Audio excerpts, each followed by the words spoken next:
चिंगारी कोई भड़के,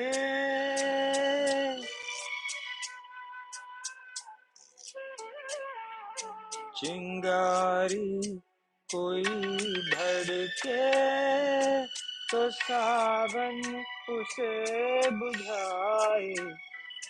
सावन जो अग्नि लगाए उसे कौन बुझाए।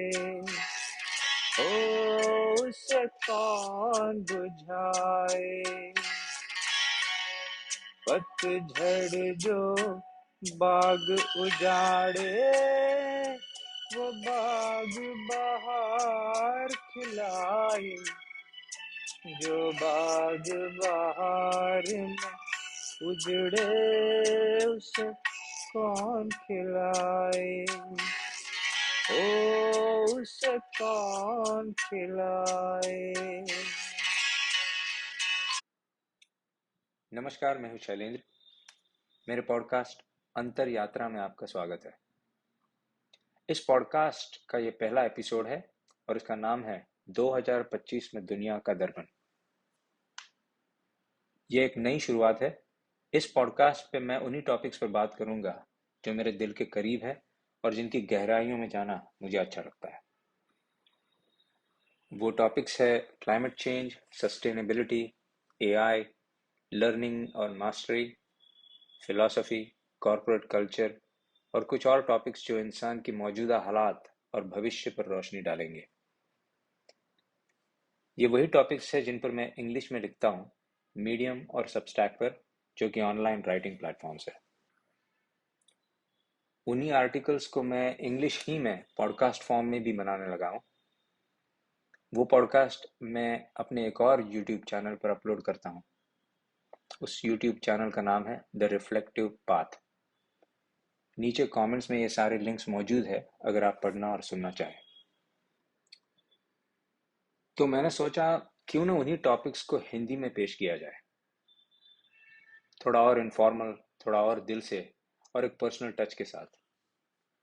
हिंदी मेरी पसंदीदा भाषा भी है। गाने, बॉलीवुड के किस्से और कभी कभी शायरी का तड़का लगा के एक ऐसे मंथन की कोशिश करूंगा जिसमें सोच, विचार और जज्बात दोनों मिले। कई बार हिंदी और इंग्लिश के बीच जुगलबंदी भी होगी, लेकिन कोशिश यही होगी कि हिंदी का स्वाद बना रहे। तो शुरू करते हैं इस नए सफर का पहला कदम। इस पॉडकास्ट एपिसोड का नाम है 2025 में दुनिया का दर्पण। तो इस एपिसोड की शुरुआत के लिए मैंने किशोर दा के इसी सुपरहिट गाने को क्यों चुना? उसकी वजह कुछ ऐसी है। जैसे सावन से हम आग बुझाने की उम्मीद रखते हैं और बहार से हम उजड़े बाग खिलाने की उम्मीद करते हैं, ठीक उसी तरह हम सरकारों, कंपनियों और संस्थाओं से ये उम्मीद करते हैं कि वो दुनिया पर छाई मुश्किलों को सुलझाएंगे, कम से कम सुलझाने में बड़ा योगदान देंगे। पर हकीकत कुछ उल्टी है। दरअसल इनमें से कई मुश्किलों को पैदा करने में इन्हीं सरकारों, कंपनियों और संस्थाओं का हाथ है। अब एक एक करके मैं दुनिया पर छाए हुए 3 सबसे बड़े संकटों की बात करूंगा और हर संकट के जिम्मेदार कैसे वही सरकारें, कंपनियां और संस्थाएं हैं, यह बताऊंगा। तो पहला संकट है क्लाइमेट चेंज। सीधे लफ्ज़ों में कहूँ तो पर्यावरण विनाश। इसके पीछे किसका हाथ है? पश्चिम के विकसित देशों ने दशकों के अंतराल में अपनी बड़ी तरक्की की। इंडस्ट्रियलाइजेशन को इस कदर फैलाया कि उसी की वजह से पोल्यूशन और ग्लोबल वार्मिंग हो गई। और हम उम्मीद लगाए बैठे हैं उन्हीं देशों और सरकारों से कि वो क्लाइमेट चेंज का संकट हटाने में मदद करेंगे। वो क्या मदद करेंगे, उन्हीं के किए का तो ये नतीजा है। ये तो आप सब जानते ही हैं कि ट्रंप ने यूएस को दूसरी बार पेरिस क्लाइमेट एग्रीमेंट से बाहर खींच लिया।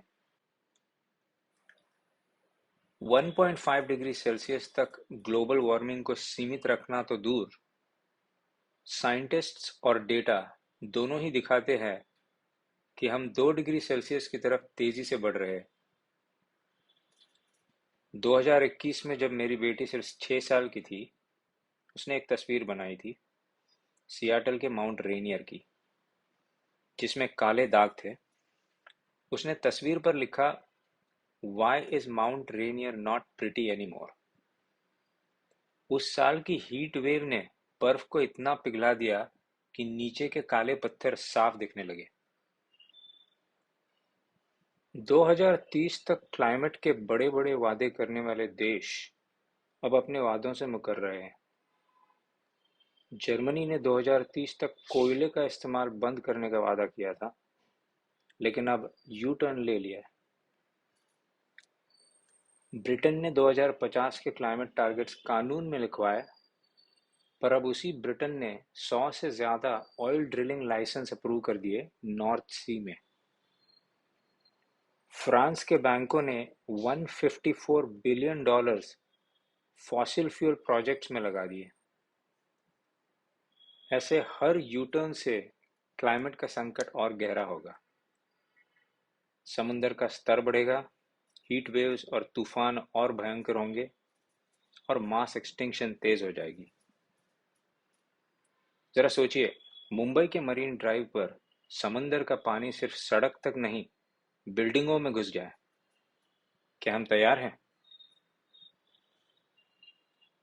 अब आते हैं दूसरे बड़े संकट पर, जो है एआई। टेक्नोलॉजी का इस्तेमाल इंसान की सहूलियत और तरक्की के लिए होना चाहिए, और काफी हद तक ऐसा होता भी आया है। पर साथ साथ ऑटोमेशन ने नौकरियां छीन ली, और अब एआई तो सिर्फ नौकरियां ही नहीं, पूरी की पूरी इंडस्ट्रीज खा जाने की तैयारी में है। और एआई को पैदा करने वाले कौन हैं? उसी टेक्नोलॉजी कंपनियों के मालिक। दरअसल उन्होंने एआई को पैदा ही इसलिए किया ताकि प्रोडक्टिविटी कई गुना बढ़ जाए, जिसकी वजह से फिर उनका मुनाफा कई गुना बढ़े। तो नौकरियां छिन जाने का जो खतरा है, उस खतरे को मिटाने की उम्मीद इन कंपनियों से करना तो बेकार है, क्योंकि यही कंपनियां वो सावन है जिसने खुद एक आग लगाई है, और इसी आग में नौकरियां जल रही है। अब यकीनन एआई के कई फायदे भी है। एआई को टेक्नोलॉजी का शिखर माना जाता है। मेडिकल फील्ड में नए आविष्कार लाए जा रहे हैं, और एजुकेशन में भी एआई बड़ी क्रांति ले आ रहा है। लेकिन एआई के साथ कुछ बड़े खतरे जुड़े हुए हैं। पहला खतरा एआई का डेटा बायस, यानी इनपुट बायस। अगर एआई को गलत या पुराने डेटा से ट्रेन किया जाए तो वो नतीजे भी गलत निकालेगा। उदाहरण के लिए, अगर इंटरव्यू के डेटा में देखा जाए कि 100 लोगों में से 40 गोरे और 60 अन्य वर्ण के लोग थे, जिसमें 30 गोरे सिलेक्ट हुए और अन्य वर्ण के सिर्फ 10, तो एआई ये मान लेगा कि गोरे ज्यादा काबिल है। सोचिए, क्या आपने एआई के इस पहलू पर कभी गौर किया है? दूसरा खतरा यह है कि एआई में अरबों डॉलर का निवेश हो रहा है। इतना पैसा किसी एक टेक्नोलॉजी में पहले कभी नहीं लगा। सोचिए, ये पैसा ह्यूमन डेवलपमेंट, क्लाइमेट चेंज या शिक्षा में लगा होता तो कितना फर्क पड़ता। इसे अपॉर्चुनिटी कॉस्ट कहते हैं। तीसरा खतरा, एआई पर कोई सख्त रेगुलेशन या नियंत्रण नहीं है, ना सेफ्टी के मामले में, ना मिस इन्फॉर्मेशन और डीप फेक जैसे खतरनाक उपयोगों के मामले में। आज कोई भी सोशल मीडिया पर बिल्कुल सच लगने वाली झूठी कहानियां आसानी से वायरल कर सकता है। चौथा खतरा यह है कि एआई की डेवलपमेंट इतनी तेजी से हो रही है कि एक वर्जन समझने से पहले ही दूसरा आ जाता है। चैट जीपीटी के कुछ ही महीनों में बहुत वर्जन आ चुके हैं। तो कुल मिलाकर एआई एक ऐसा चाकू है जो डॉक्टर के हाथ में हो तो जिंदगी बचाता है, और गलत हाथों में भारी नुकसान भी कर सकता है। अब आते हैं तीसरे बड़े संकट पर, ये बड़े बड़े युद्ध जो चल रहे हैं। एक तो इसराइल और अरब देशों के बीच, और एक रशिया और यूक्रेन के बीच। इनमें पहले ही अरबों डॉलर और लाखों लोगों की जानें खर्च हो चुकी है। तो यहाँ भी अपॉर्चुनिटी कॉस्ट बहुत बड़ी है। उन पैसों को क्लाइमेट चेंज के लिए खर्च किया जा सकता था, एआई रेगुलेशन पर खर्च किया जा सकता था। इन जंगों की वजह से खाने और बाकी जीवन आवश्यक सामग्री में कमी पड़ती है, महंगाई बढ़ती है और पूरे के पूरे इलाके अंधेरे में झोंक दिए जाते हैं। अब इन जंगों को उसी गाने से जोड़ते हैं, चिंगारी कोई भड़के। तो यहाँ भी जंग लायक हालात अपने आप तो बनते नहीं। जंग की सामग्री बनाने वाली कंपनियां बहुत ताकतवर हैं और ये लगभग सारी कंपनियां अमेरिकी सरकार को बहुत सारी फंडिंग देते हैं, इलेक्शन के दौरान भी और इलेक्शन से बाहर भी। दूसरे महायुद्ध से लेकर अब तक अकेले अमेरिका ने दुनिया भर के सैकड़ों देशों में छोटे बड़े कई सारे युद्ध शुरू किए हैं। इराक और अफगानिस्तान तो सिर्फ दो उदाहरण हैं जो कि 9/11 की वजह से ज्यादा न्यूज में रहे हैं। तो यूएस से ये उम्मीद करना कि वो ये जंगें रोकने में मदद करेगी, ये बिल्कुल एक बचकानी उम्मीद है। बल्कि अभी ट्रंप ने एक नई घोषणा की है, गाजा स्ट्रिप पर यूएस कब्जा करेगी और फिलिस्तीनियों को वहां से हटना होगा। यानी कि एक और तीसरी बड़ी जंग, क्योंकि आसपास के अरब देश और हमास कोई खामोशी से यूएस को गाजा पर कब्जा करते हुए देखने वाले तो है नहीं। तो इस तरह से ये तीन बड़े संकट इस वक्त दुनिया पर छाए हुए, एआई, जंगे और क्लाइमेट चेंज। अब सवाल ये उठता है कि क्या हम इंसान इन संकटों से लड़ने साथ उठ पाएंगे या फिर हम हमारी ही पैदा की हुई इस भूल भुलैया में डूब मरेंगे। और अगर साथ उठना है तो कैसे उठे। मुझे लगता है अगर इंसानियत की किस्मत को बदलना है और दोबारा लिखना है तो हमें 5 जरूरी कदम उठाने होंगे। सबसे पहले तो आबादी घटाना। हिसाब और डेटा बिल्कुल साफ है। ज्यादा आबादी का मतलब और ज्यादा बेइंतहा कंजम्पशन, भोग और ग्लोबल वार्मिंग में और बढ़ावा। जो बात मैं कहने जा रहा हूँ वो सुनने में कड़वी लगेगी, पर फैमिली प्लानिंग बहुत सीरियसली करनी पड़ेगी। जिस गति से बच्चे हम पैदा करते आए हैं वो आगे चल नहीं सकता, वरना हमारा विनाश तय है। सच्चाई यही है। दूसरा कदम ये होना चाहिए कि सारे देशों ने मिलके सर्वसम्मति से हथियार, सारे हथियार, मिलिट्री और न्यूक्लियर बर्बाद करने चाहिए। ग्लोबल डिसआर्मामेंट। हथियार और जंगों के हटने से बचा हुआ पैसा क्लाइमेट चेंज से लड़ने और एआई को सुरक्षित बनाने में काम आ सकता है। हथियार इकट्ठा करने से सुरक्षा नहीं बनती, आपसी विश्वास से सुरक्षा बनती है। तीसरा कदम, एआई पर सुरक्षा के प्रतिबंध। सारे खतरनाक एआई ऐप्स जिनमें मिस इन्फॉर्मेशन है, डीप फेक्स है, इन पर तुरंत रोक लगा देना जरूरी है।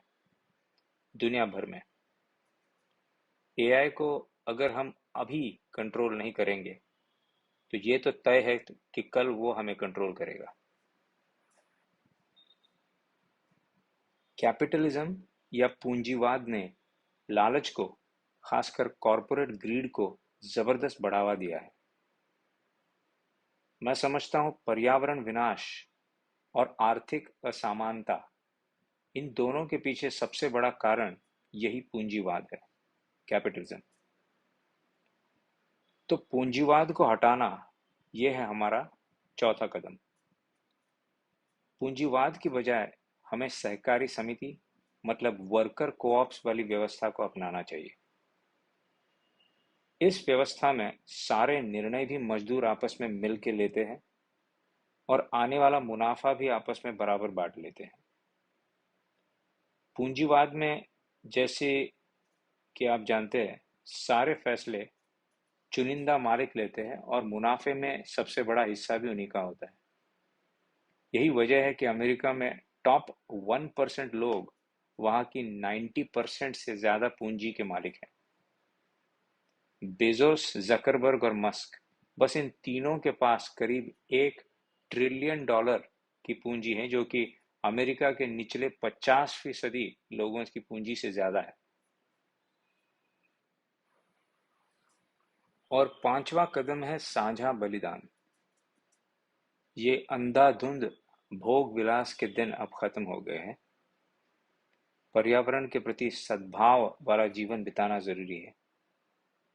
हम सबको मिलकर ऊर्जा की बचत करनी होगी, यात्राएं कम करनी होगी और दुनिया भर के लोगों में समानता स्थापित करने का प्रयास करना होगा। जानता हूं इनमें से कोई भी कदम आसान नहीं है। इनमें से कुछ बहुत कठिन और कुछ गुस्सा दिलाने वाले भी है। लेकिन आधे अधूरे कदम हमने बहुत उठा लिए। अब आगे नहीं। हमारे पास वक्त वाकई बहुत कम है। यही वो कदम है जो हमारे उजड़े बाग खिलाने के लिए एक नई बहार ला सकते हैं, भड़की हुई चिंगारी को बुझाने के लिए एक नया सावन ला सकते हैं। अब एपिसोड के आखिर में अपनी बात को सारांशित करने की कोशिश करूंगा। जिन मुश्किलों का हम सामना कर रहे हैं, क्लाइमेट चेंज, एआई और जंग, ये सारे हमारी ही पैदाइश हैं और इसलिए इनको सुलझाने की जिम्मेदारी भी हमारी है। इस ग्रह को, धरती को बचाने की जरूरत नहीं है। ये इंसान से पहले भी थी और हमारे जाने के बाद भी रहेगी। पर इंसानियत का कोई भविष्य है या नहीं, ये बड़ा मसला है। सवाल ये नहीं है कि क्या हम ये कदम उठा सकते हैं, सवाल ये है कि क्या हम वाकई में ये कदम उठाएंगे। मैं आपसे पूछता हूँ, आप कौन सा कदम उठाएंगे अपनी जिम्मेदारी की तरफ? क्या आप गाड़ी के बदले पब्लिक ट्रांसपोर्ट का इस्तेमाल करेंगे, पैदल या साइकिल पर चलेंगे, नहाने का समय कम कर सकते हैं ताकि पानी बच जाए, या फिर एसी तभी लगाएं जब उसकी सचमुच जरूरत हो? चलिए इंसानियत की कहानी दोबारा लिखते हैं, शुरुआत अपने आप से करते हुए। अंतर यात्रा के इस एपिसोड को सुनने के लिए धन्यवाद। अगर आपको पॉडकास्ट पसंद आया हो तो शेयर कीजिए और सब्सक्राइब कीजिए आगे और एपिसोड्स के लिए। मिलते हैं अगले एपिसोड में। आप सबको शैलेंद्र का प्रणाम।